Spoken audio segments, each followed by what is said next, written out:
3 weeks ago, I held my baby niece, Kylie, for the first time. She was absolutely beautiful, from her green eyes to her button nose to her 10 little toes. And as I held her in my arms, I wondered, at what point will she no longer be considered beautiful? And my heart sank. As I looked at this darling little girl, I dreaded the moment when she would discover that society would measure her against an impossibly perfect body image. Each one of you, like Kylie, was born beautiful. If you don't believe it, it's not because you weren't born beautiful. It is because you have let your perception of your beauty be dulled by society's cruel standards. And you're not alone. 1 in 5 American women suffers from some sort of eating disorder. Take a look around you. 1 in 5. Someone in your row right now is suffering from starvation, self-induced vomiting, binging, purging, or some other form of weight management technique, all in the name of beauty. Everywhere you look, advertisements are shouting at you, buy these clothes, wear this makeup, use this supplement. Magazines show stunningly slim models with flawless skin and perfect hair. They all promise happiness and the chance to be beautiful. But the thing that bothers me the most is that these industries are making money off of your insecurities. They don't know about you. They don't care about you. They don't realize what you can do. But you have the chance. You have the ability to overcome this. I know you do. I believe in you. You're strong. You have the strength to shut out the numbing pressures of society.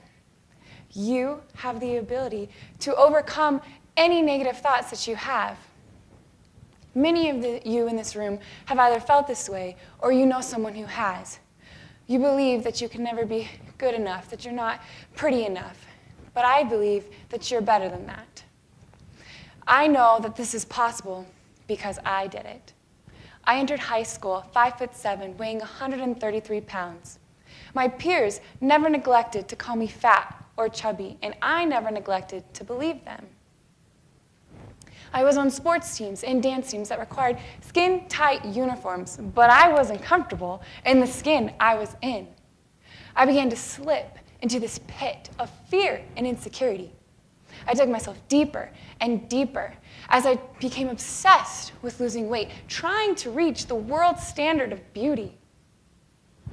I was disgusted with myself, but all I wanted was to be beautiful. Overcoming my negative thoughts about myself was not easy. I had to shut out the numbing noise of society, overcome unrealistic views of my peers and even myself. But I share with you 3 things that really impacted me, and I hope that they can impact and help you overcome any negative thoughts about your body image. First, get rid of the scale. It does not measure your worth. It does not tell you your strength, your compassion, or your intelligence. And it most certainly does not weigh your beauty. Get rid of it. Second, for some of you, you need to get rid and get away from negative influences. This may be getting rid of social media or a magazine that lowers your self-esteem. For me, it was getting rid of certain relationships. And that was hard. Getting rid of those relationships was difficult. But I did not deserve their harsh words, and neither do you. Don't let anyone tear you down. No relationship is worth that. Third, realize your genetic potential and all that you have already accomplished. I remember this moment specifically. I was in a ballet class here on campus, and the dress code requirements are strictly pink tights and a black leotard.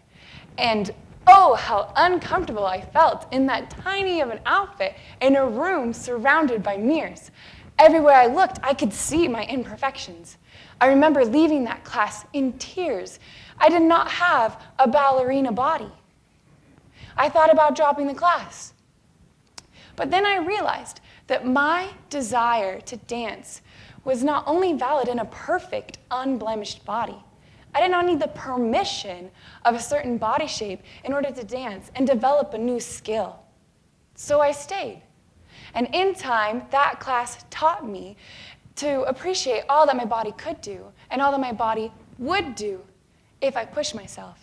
That class was a defining moment for me because I was able to let go of my insecurities because they meant and seemed so small compared to what I had accomplished.